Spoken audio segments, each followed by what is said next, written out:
നമസ്കാരം. 17-ാം വയസ്സിൽ കൂലിപ്പട്ടാളക്കാരനായി ബ്രിട്ടീഷ് പട്ടാളത്തിൽ ജോലി തുടങ്ങി. പിന്നീട് 4 വർഷത്തോളം പട്ടാളത്തിന് അകത്തുള്ള റെജിമെന്റുകൾ തമ്മിലുള്ള ഹോക്കി മത്സരങ്ങളിൽ പങ്കെടുത്ത് പിന്നീട് ഇന്ത്യക്ക് തുടർച്ചയായി 3 തവണ ഒളിമ്പിക്സ് ഹോക്കിയിൽ സ്വർണ്ണ മെഡൽ നേടിക്കൊടുത്തു. സാക്ഷാൽ ഹിറ്റ്ലറെ വരെ തന്റെ കളിമികവ് കൊണ്ട് ആരാധകനാക്കി മാറ്റിയ അദ്ദേഹം 1959-ൽ ഹോക്കിയോട് പൂർണ്ണമായും വിട പറഞ്ഞപ്പോൾ ആകെ ഗോൾ നേട്ടങ്ങൾ 1000-ഓളം വന്നിരുന്നു.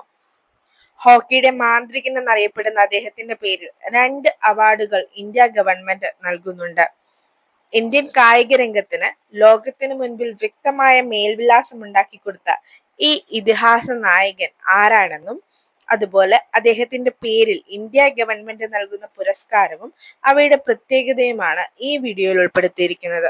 ആദ്യം തന്നെ പറയട്ടെ, ഈ വീഡിയോ നിങ്ങൾക്ക് ഉപകാരപ്രദമാണെന്ന് തോന്നുവാണെങ്കിൽ നമ്മുടെ ചാനൽ സബ്സ്ക്രൈബ് ചെയ്യുക. അതുപോലെ തന്നെ വീഡിയോ നിങ്ങൾക്ക് ഇഷ്ടമായെങ്കിൽ കൂട്ടുകാർക്ക് ഷെയർ ചെയ്യുക, ലൈക്ക് ചെയ്യുക. നമുക്കിനി വീഡിയോയിലേക്ക് കടക്കാം. ധ്യാൻ ചന്ദ് എന്നാണ് ഈ ഇതിഹാസ പുരുഷന്റെ പേര്. സുമേശ്വർ ദത്ത് എന്ന പട്ടാളക്കാരന്റെ മകനായി 1905 ഓഗസ്റ്റ് 29 അലഹബാദിൽ ജനിച്ചു. ഇദ്ദേഹത്തിനോടുള്ള ആദരവിന്റെ സൂചകമായാണ് ഓഗസ്റ്റ് 29 ഇന്ത്യയിൽ കായിക ദിനമായി ആചരിക്കുന്നത്. 17-ാം വയസ്സിലാണ് അദ്ദേഹം ബ്രിട്ടീഷ് പട്ടാളത്തിൽ ചേരുന്നത്. 1928 ആംസ്റ്റർഡാം ഒളിമ്പിക്സിൽ ഇന്ത്യക്ക് ആദ്യ സ്വർണം സമ്മാനിക്കുന്നതിൽ മുഖ്യ പങ്ക് വഹിച്ചിരുന്നു. പട്ടാളത്തിനുള്ളിൽ നിന്നുള്ള റെജിമെന്റുകളിൽ തമ്മിലുള്ള ഹോക്കി മത്സരങ്ങളിൽ പങ്കെടുത്ത് പിന്നീട് 3 ഒളിമ്പിക്സുകളിൽ നിന്നായി 37 ഗോളുകൾ സ്വന്തമാക്കിയ ധ്യാൻ ചന്ദ് 3 ഫൈനലുകളിൽ നിന്നായി 13 ഗോളുകൾ നേടി. ധ്യാൻ ചന്ദിന്റെ ആകെ ഗോൾ 1000-ഓളം വരും. 1956-ൽ പത്മഭൂഷൺ ലഭിച്ചിരുന്നു. 1980-ൽ ധ്യാൻ ചന്ദിന്റെ പേരിൽ തപാൽ വകുപ്പ് സ്റ്റാമ്പ് പുറത്തിറക്കി. ഒരൊറ്റ ഹോക്കി താരത്തിന് മാത്രമേ ഇന്ത്യൻ തപാൽ വകുപ്പ് ഈ ബഹുമതി നൽകിയിട്ടുള്ളൂ. ഓസ്ട്രിയയിലെ വിയന്നയിൽ ധ്യാൻ ചന്ദിന്റെ പ്രതിമയുണ്ട്. 4 കരങ്ങളിലായി 4 ഹോക്കി സ്റ്റിക്കുകളോടുകൂടിയ പ്രതിമയാണ് ഉള്ളത്. അദ്ദേഹത്തിന്റെ പ്രകടനം കണ്ട് ഹിറ്റ്ലർ പറഞ്ഞത്, ജർമ്മൻ പട്ടാളത്തിലായിരുന്നെങ്കിൽ ഞാൻ താങ്കളെ ഫീൽഡ് മാർഷൽ ആക്കുമെന്നായിരുന്നു. അദ്ദേഹത്തിന്റെ ആത്മകഥയുടെ പേര് ഗോൾ എന്നാണ്. 1979 ഡിസംബർ 3 ന്യൂഡൽഹിയിൽ അദ്ദേഹം അന്തരിച്ചു. ഇന്ത്യൻ കായിക രംഗത്ത് ഹോക്കിയുടെ മാന്ത്രികൻ എന്നാണ് അദ്ദേഹം അറിയപ്പെട്ടത്.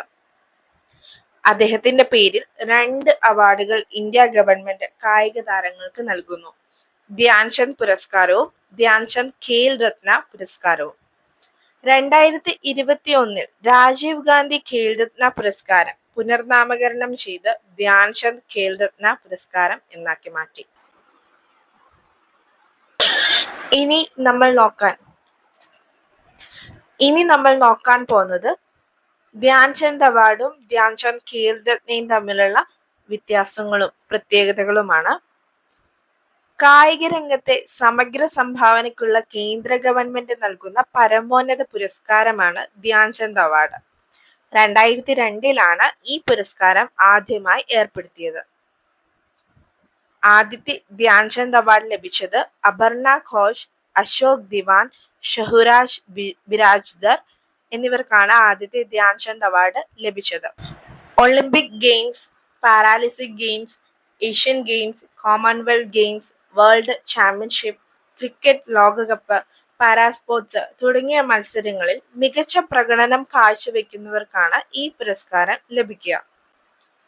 ധ്യാൻ ചന്ദ് അവാർഡ് ലഭിച്ച മലയാളികൾ ഹോക്കി താരമായ മാനുവൽ ഫെഡറിക്, അത്ലറ്റിക് താരമായ ജിൻസി ഫിലിപ്സ്, ബോക്സിംഗ് താരമായ കെസി ലേഖ എന്നിവർക്കാണ്.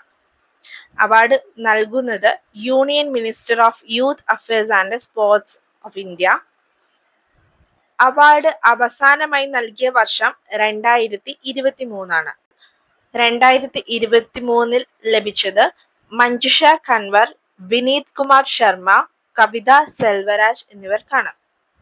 10 ലക്ഷം രൂപയാണ് റിവാർഡായി ലഭിക്കുക. അവാർഡ് ഇതുവരെ കിട്ടിയത് 87 പേർക്കാണ്. 2002 തുടങ്ങി 2023 വരെ മുഴുവൻ 87 പേർക്കാണ് ധ്യാൻചന്ദ് അവാർഡ് ലഭിച്ചിരിക്കുന്നത്. ഇനി നമുക്ക് ധ്യാൻചന്ദ് ഖേൽരത്ന പുരസ്കാരം എന്താന്ന് നോക്കാം. ഇന്ത്യയിലെ പരമോന്നത കായിക ബഹുമതിയാണ്. 4 വർഷത്തിനിടെ കായിക രംഗത്ത് മികവ് തെളിയിച്ച കായിക താരങ്ങൾക്ക് ലഭിക്കുന്നു. 1991 പുരസ്കാരം ആദ്യമായി ആരംഭിച്ചത്. ആദ്യത്തെ ഖേൽരത്ന വിജയി എന്ന് പറയുന്നത് വിശ്വനാഥൻ ആനന്ദ് ആണ്. Olympics game, Paralympic games, Asian games, Commonwealth games, cricket ലോകകപ്പ് തുടങ്ങി മത്സരങ്ങളിൽ മികച്ച പ്രകടനം കാഴ്ചവെക്കുന്നവർക്കായി നൽകുന്ന അവാർഡാണ് ധ്യാൻചന്ദ് ഖേൽരത്ന. ആദ്യം തന്നെ പറഞ്ഞിരുന്നു, 1991 ഈ പുരസ്കാരം ആരംഭിച്ചപ്പോൾ രാജീവ് ഗാന്ധി ഖേൽരത്ന പുരസ്കാരം എന്നാണ് അറിയപ്പെട്ടിരുന്നത്. 2021 മുതലാണ് മേജർ ധ്യാൻചന്ദ് ഖേൽരത്ന പുരസ്കാരം എന്ന് പുനർനാമകരണം ചെയ്തത്. ഇന്ത്യയുടെ പരമോന്നത കായിക ബഹുമതിയായ മേജർ ധ്യാൻചന്ദ് ഖേൽരത്ന അവാർഡ് ലഭിച്ച മലയാളികൾ എന്ന് പറയുന്നത് KM Beenamol, athletic, long jump താരമായ അഞ്ജു ബോബി ജോർജ്, ഹോക്കി താരമായ PR ശ്രീജേഷ് എന്നിവർക്കാണ്. അവാർഡ് നേടുന്ന ഏറ്റവും പ്രായം കുറഞ്ഞ വ്യക്തി എന്നറിയപ്പെടുന്നത് അഭിനവ് ബിന്ദ്രയാണ്. 18ാമത്തെ വയസ്സിലാണ് അദ്ദേഹം ഈ അവാർഡ് ഖേൽരത്ന നേടുന്നത്. ഷൂട്ടർ ആണ് അഭിനവ് ബിന്ദ്ര. അവാർഡ് നൽകുന്നത് union minister of youth affairs and sports. അപ്പം അതോറിറ്റി സെയിം ആണ്. ഖേൽരത്ന അവാർഡും അതുപോലെ തന്നെ ധ്യാൻചന്ദ് അവാർഡും നൽകുന്ന അതോറിറ്റി സെയിം ആണ്. അവാർഡ് അവസാനമായി നൽകിയ വർഷം 2023 അതായത് കഴിഞ്ഞ വർഷമാണ് ധ്യാൻചന്ദ് ഖേൽരത്ന പുരസ്കാരം അവസാനമായിട്ട് നൽകിയത്. 2023 ലഭിച്ചത് സാത്വിക് സായി രാജ് രംഗി റെഡ്ഡി ആൻഡ് ചിരാഗ് ചന്ദ്രശേഖർ ഷെട്ടി എന്നിവർക്കാണ് ധ്യാൻചന്ദ് ഖേൽരത്ന അവാർഡ് ലഭിച്ചത്. രണ്ടുപേരും ബാഡ്മിന്റൺ പ്ലെയേഴ്സ് ആണ്. അപ്പം 25 ലക്ഷമാണ് ഇവിടെ റിവാർഡായിട്ട് ലഭിക്കുന്നത്. മറ്റേ ധ്യാൻചന്ദ് അവാർഡില് 10 ലക്ഷമായിരുന്നു, ഖേൽരത്നയില് 25 ലക്ഷം. അതുപോലെ അവാർഡ് ഇതുവരെ ലഭിച്ചത് 60 പേർക്കാണ്. 1991 മുതൽ 2023 വരെ 60 പേർക്കാണ് മുഴുവനും ധ്യാൻചന്ദ് ഖേൽരത്ന പുരസ്കാരം ലഭിച്ചിരിക്കുന്നത്. ഇത്രയുമൊക്കെയാണ് ഈ 2 അവാർഡുകളെ പറ്റിയുള്ള ഇൻഫർമേഷൻ. നമ്മളിപ്പം മുഴുവനായി ഖേൽരത്ന പുരസ്കാരം എന്താണെന്നും അതിനു മുൻപേ ധ്യാൻചന്ദ് പുരസ്കാരം എന്താണെന്നും ധ്യാൻചന്ദ് ആരാണെന്നും ഒക്കെ നമ്മൾ പറഞ്ഞു. അതുപോലെ സ്പോർട്സ് ഡേ എന്നാണെന്നും എന്തുകൊണ്ടാണെന്നും ഒക്കെ നമ്മൾ ഇവിടെ വിശദീകരിച്ചു. ഈ വീഡിയോ നിങ്ങൾക്ക് ഇഷ്ടപ്പെട്ടെങ്കിൽ സബ്സ്ക്രൈബ് ചെയ്യണം ചാനൽ. അതുപോലെ തന്നെ ലൈക്ക് ചെയ്യുക, ഷെയർ ചെയ്യുക.